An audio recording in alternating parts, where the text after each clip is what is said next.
Well, the match was supposed to be very simple: Iran versus Egypt in Seattle. A group stage game, nothing more, unless the US organizers quietly stamped it with a new title: the Pride Game. And suddenly, football turned political. Well, Iran protested, Egypt protested, but other countries called it disrespectful, unnecessary, and provocative. A label that, in their view, had nothing to do with sports and everything to do with the United States' cultural messaging. Now, this wasn't just about any match, it was a diplomatic moment. Mehdi Taj, the head of Iran's Football Federation, broke the silence. He said that Iran is preparing for the World Cup, arranging friendliness, negotiating with Portugal, Qatar, and even Scotland and Iceland. But behind these preparations is a big concern. The United States has denied visa to several Iranian players and the staff, and that has shaken the entire camp here. Taj revealed that only 3 officials were allowed to attend the World Cup draw.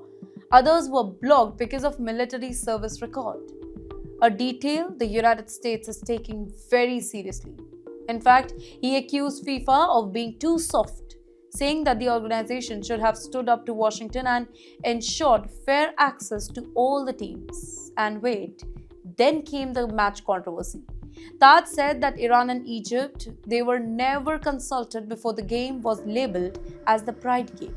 He called it an unreasonable move, a decision that, according to him, seems to promote a specific social agenda, ignoring the cultural sensitivity of both the nations. He made one thing very clear, by the way: Iran and Egypt will not let this pass quietly.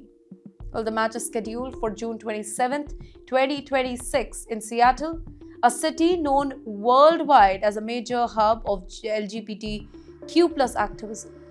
In fact, critics argue that the organizers have now placed the players, fans, and officials in the middle of a political battlefield that they never asked for.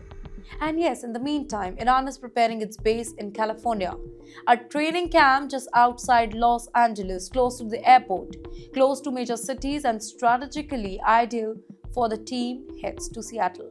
But Taj warns that there is always a fear of obstruction here, that something could still go on. Even ticket sales are complicated. The average World Cup tickets cost about $500, and Iran must sell 8,000 tickets per match. But here's the twist: Iranian residents back home cannot get the US visas to attend the game. Only Iranians that are living abroad will be allowed here.